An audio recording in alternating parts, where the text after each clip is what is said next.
시작. 모세와 아론을 바로에게로 다시 데려오니 바로가 그들에게 이르되 가서 너희의 하나님 여호와를 섬기라. 갈 자는 누구냐?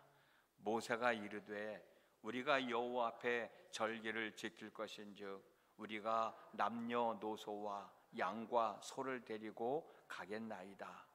바로가 그들에게 이르되 내가 너희와 너희 어린 아이들을 보내면 여호와가 너희와 함께함과 같으리라.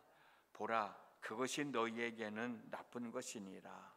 그렇게 하지 말고 너희 장정만 가서 여호와를 섬기라. 이것이 너희가 구하는 바니라. 이에 그들이 바로 앞에서 쫓겨나니라. 아멘. 오늘 또 새벽을 깨우셨습니다. 참 잘하셨어요. 늘 고백하지만 우리들이 믿음으로 행하는 것들 결코 헛되지 아니하고 30배, 60배, 100배의 결실로 돌아오게 됩니다. 오늘 또 새벽을 깨우시고 기도하는 여러분들이 이런 소망을 가지고 기도하시고 또 한날의 삶을 잘 추스리며 살아나갈 수 있기를 주님의 이름으로 축복합니다.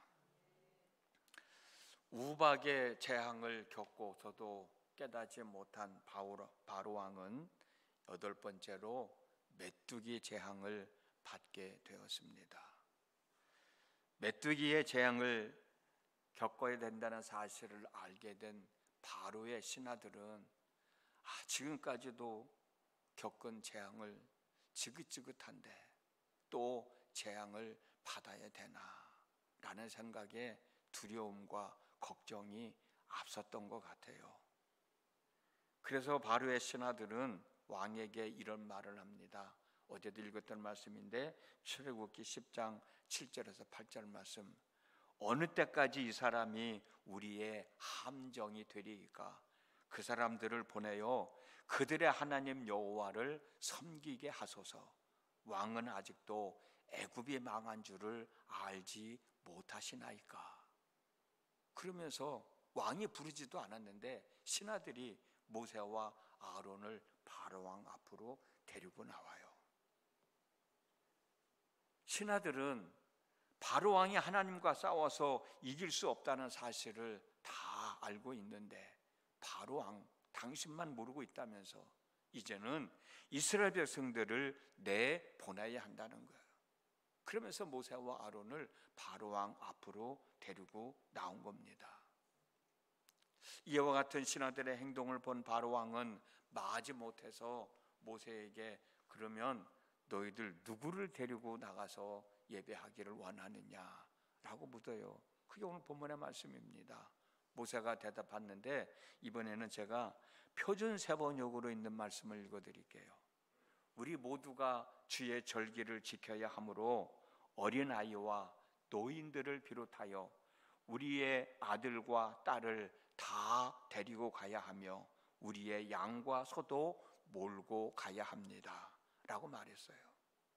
그러자 바로가 하는 말이 그래 어디 다 데리고 가봐라. 너희와 함께 있는 너희 주가 나를 감동시켜서 너희와 너희 아들들을 함께 보내게 할 것 같으냐? 어림도 없다. 너희가 지금 속으로 악한 음모를 꾸미고 있음이 분명하다. 그렇게는 안 된다. 가려면 너희 장정들이나 가서 너희의 주께 예배를 드려라. 너희가 처음부터 바란 것이 그것이 아니더냐 라고 말하면서 모세와 아론을 내쫓아냈어요. 하나님은 모든 식구들과 모든 재산을 가지고 애굽을 나와 적과 꿀이 흐르는 가나안 땅으로 가기를 원하시는데 바로 왕은 아이들과 재산은 놔두고 장정만 가서 너희 하나님께 예배를 드리라는 거예요. 어쩌면 그것을 하나님이 더 원하고 있다는 거예요.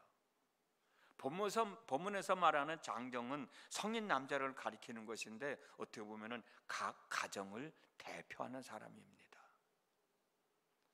오늘 나눌 말씀이요, 혹시 여러분들 중에서 자녀들의 신앙생활에 무관심한 부모님들이 있을까요? 그러지 않겠죠. 그러나 자녀들의 신앙보다 학교 공부에 더, 일에 더 관심을 갖는 부모님들이 계실 거예요.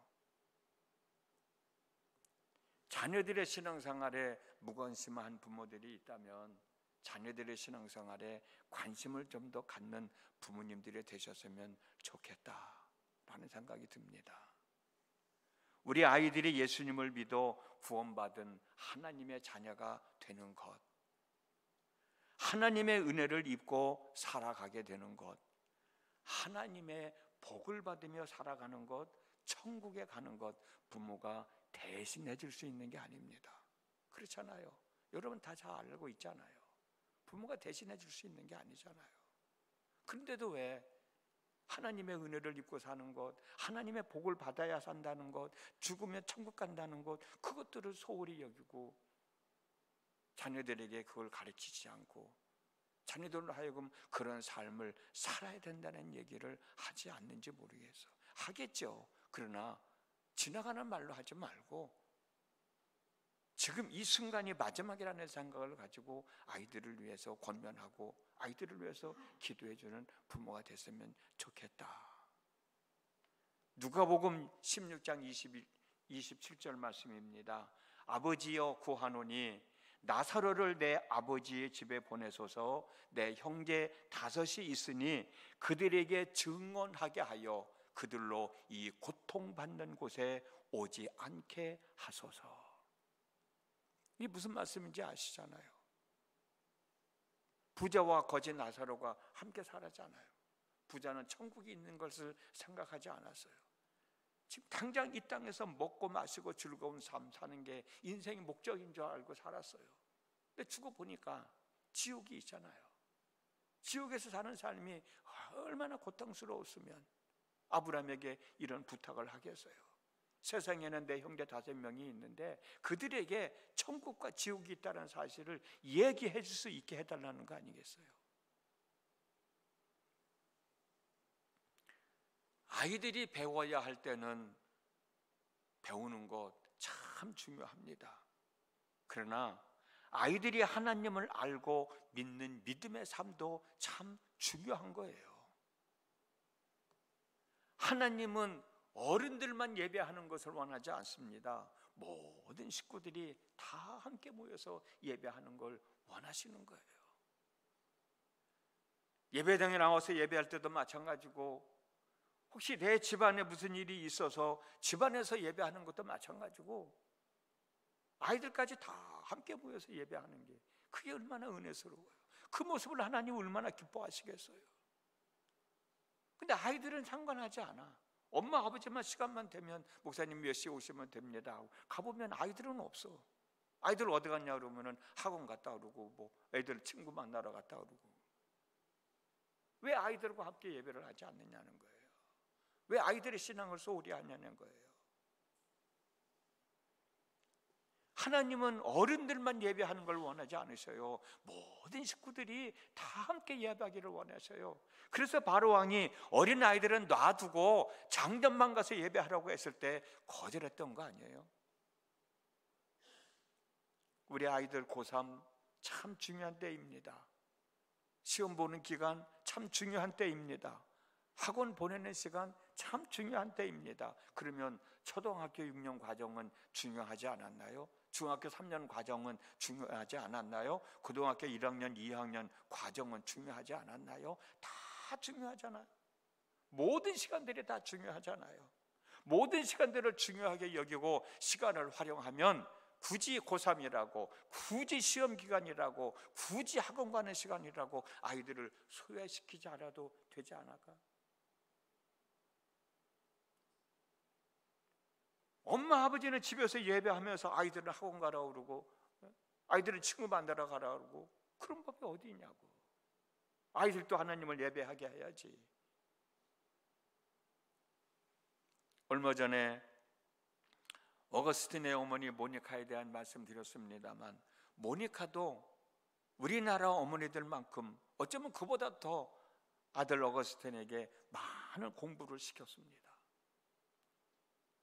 이런 어머니의 마음을 난 어거스틴도 열심히 공부를 했죠. 참 공부 많이 한 사람입니다. 그런데 어거스틴이 하나님을 향한 믿음이 없어요. 하나님을 믿는 것이 아니라 마니교라고 하는 이단에 빠져서 육체의 쾌락을 추구하고 죄를 지으며 비틀어진 삶을 살아가면서 영혼이 점점 죽어가는 겁니다. 모니카는 이런 아들의 모습이 너무나도 안타까운 거예요. 이런저런 충고도 했죠. 하나님 앞에 기도도 했죠.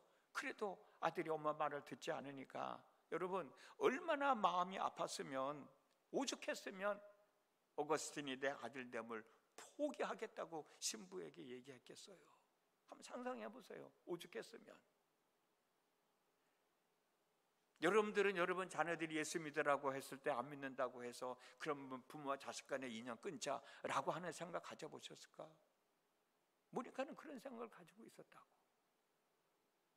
그때 암브로스 신부가 하는 얘기가, 기도하는 어머니를 둔 아들은 결코 망하지 않습니다. 그 말을 듣고 또 기도하지 않을 수 없었으니 모니카는 아들을 위해서 기도했죠. 결국 어거스틴은 로마서 13장 13절에서 14절 말씀, 나대와 같이 단정히 행하고 방통하거나 술 취하지 말며 음란하거나 하거나 호색하지 말며 다투거나 시기하지 말고 오직 주 예수 그리스도로 옷 입고 정욕을 위하여 육신의 일을 도모하지 말라 라고 하는 이 말씀에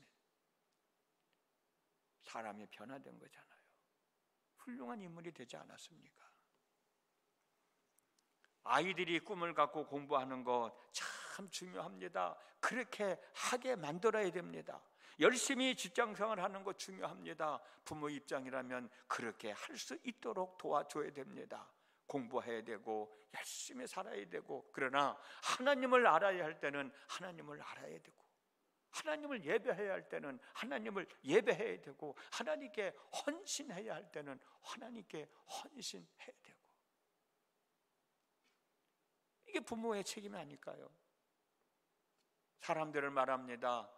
종교는 자유가 아니냐, 믿으려면 너나 믿어라, 가족에 대하여서는 간섭하지 말아라. 공연히 예수 믿는 것 때문에 신앙 문제로 가정 불화가 생기면 평안한 가정 풍파를 일으킬 이유가 어디 있느냐라고 얘기하는 사람들이 있어요.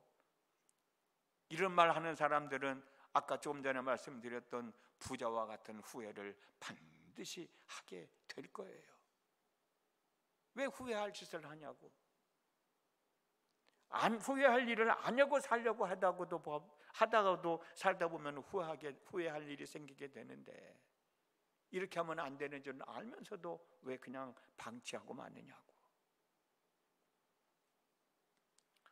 아이들에게 신앙을 누가 가르쳐야 됩니까? 부모가 가르쳐야 되잖아요.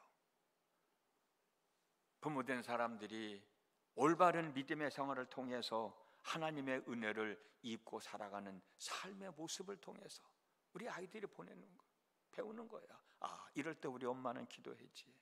아, 이럴 때 우리 아버지는 이렇게 했지.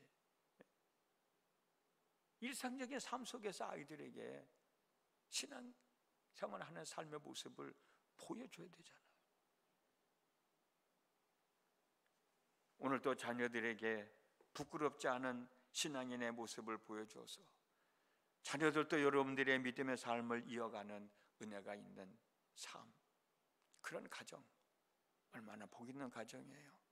얼마나 아름다운 모습이에요. 제 가정도 마찬가지고 여러분들의 가정도 마찬가지고 그런 가정을 만들어가는 오늘 한날의 삶이 되어졌으면 좋겠습니다. 기도합니다. 오늘도 저희들에게 하루의 삶을 허락하셨습니다. 하루를 살아가면서 어떤 일이 일어날지는 모르지만 우리는 하나님이 함께하고 계심을 믿고 살아가는 사람들입니다. 오늘 말씀을 통해서 내가 우리 아이들의 신앙에 소홀히 한 적은 없는가? 내가 아이들에게 신앙의 삶의 모습을 보여주지 못하고 오히려 마음을 아프게 해줌으로 인해서 그들이 하나님을 멀리하고 있는 것은 아닌가? 한 번쯤 우리 자신의 삶을 되돌아보면서 우리 식구 모두가 다 한자리에 모여 예배하고 하나님께 영광을 돌리며 살아가는 그 귀한 삶을 사는 저희 모두가 되어질 수 있도록 인도해 주시기를 원합니다. 아이들을 위해서 늘 기도하지만 아이들이 참 믿음의 생활을 하기 위해서 우리가 얼마만큼 하나님 앞에 기도하고 있는가 한 번쯤 되돌아보면서 나만의 하나님이 아니라 내 아이들의 하나님, 우리 집안 식구 모두의 하나님, 그 하나님을 예배하고 그 하나님의 말씀을 순종하고 그 하나님의 뜻에 따라 살아가는 우리 모두가 되어질 수 있도록 하나님 도와주시옵소서. 예수님의 이름으로 기도드렸습니다. 아멘.